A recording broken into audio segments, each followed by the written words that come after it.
Hello दोस्तों, welcome to my channel. आज हम इस वीडियो में ओम के नियम के बारे में पढ़ेंगे। तो चलिए वीडियो को शुरू करते हैं। सबसे पहले जानते हैं कि ये जो ओम का नियम है यह कब लागू किया गया। ठीक है, तो देखिए ओम के नियम को जॉर्ज साइमन ओम ने, कौन? जॉर्ज साइमन ओम। ओम का पूरा नाम है जॉर्ज साइमन ओम। ठीक है, ओम इस तरह से लिखा जाता है। जॉर्ज साइमन ओम ने 1828 ईस्वी में लागू किया। अब ये जो ओम का नियम है किसके संबंध में बनाया गया है? तो देखिए ये जो ओम का नियम है यह एक चालक तार के ऊपर बनाया गया है।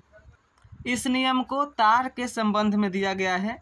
जैसे मान लीजिए कि ये एक तार है, वायर है। ठीक है, ये क्या है? तार है और इसका दो सिरा है। मान लीजिए कि ये है ए और ये है बी। ठीक, इस तार में से धारा आई का प्रवाह हो रहा है, यानी कि इस तार में से क्या बह रही है? धारा आई। ठीक है, अब ये जो तार है इनके जो दो सिरे हैं ए और बी, इनके बीच में एक विभवांतर है। क्या है? विभवांतर, जिसे हम लोग भी से इंडिकेट करते हैं। ठीक है, तो ये जो प्रवाहित धारा है ना वह विभवांतर के समानुपाती होती है। यही ओम का नियम है, यानी कि भी समानुपाती आई। ठीक, तो चलिए इसको हम एक बार परिभाषित कर लेते हैं। ओम का नियम का डिफिनीशन क्या हो जाएगा? देखिए, नियत ताप पर किसी चालक में प्रवाहित धारा, ठीक है, प्रवाहित धारा सिरों के बीच आरोपित विभवांतर, सिरों के बीच आरोपित विभवांतर के क्या होती है? समानुपाती होती है। ये जो साइन है समानुपाती का है। ठीक है, तो भी समानुपाती क्या हो जाएगा? आई। ठीक, चलिए ओम का नियम का समीकरण अब देख लेते हैं। ठीक है, ये हो गया हमारा भी समानुपाती आई, क्या? ओम के नियमानुसार। ठीक है, किसके नियमानुसार? तो ओम के नियमानुसार क्या हो जाएगा? भी समानुपाती आई। अब देखिए ये जब समानुपाती का साइन हटता है ना तो एक कॉन्सोनेंट आता है। भी समानुपाती है, जब ये समानुपाती का चिन्ह को हटाएंगे तो एक कॉन्सोनेंट आता है। ठीक, तो ये भी हो गया समानुपाती की जगह बराबर। ये हो गया हमारा आई। अब इस समानुपाती के बदले एक कॉन्सोनेंट आएगा जिसे हम लोग आर से सूचित करेंगे और आर लिख देंगे। ठीक, तो क्या हो गया?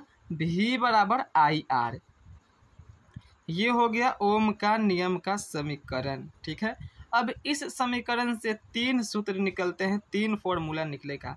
कैसे? यदि आपसे कोई भी पूछ दे विभवांतर तो उसका फॉर्मूला क्या हो जाएगा? आई इंटू आर। ठीक है, यदि आपसे कोई आई पूछ दे तो आपको समीकरण आता है ना, भी बराबर आई आर है। आई निकालना है तो क्या होगा? ये भी उसी तरह से रहेगा और आई का गुणांक क्या है? आर, तो क्या हो जाएगा? आई बराबर भी बाई आर। ठीक है, तो चलिए एक मैं ट्रिक बताता हूँ। उस ट्रिक की सहायता से आप ओम के नियम के समीकरण से निकलने वाले फॉर्मूला को आसानी से बता सकते हैं। देखिए भी को ऊपर रखिएगा और आई और आर को इस तरह से नीचे रखिएगा। ठीक है, भी बराबर चूंकि आई आर होता है। अब देखिए यदि कोई भी पूछे तो क्या होगा? Formula I into R. यदि कोई आर पूछे तो क्या होगा? भी बाई आई।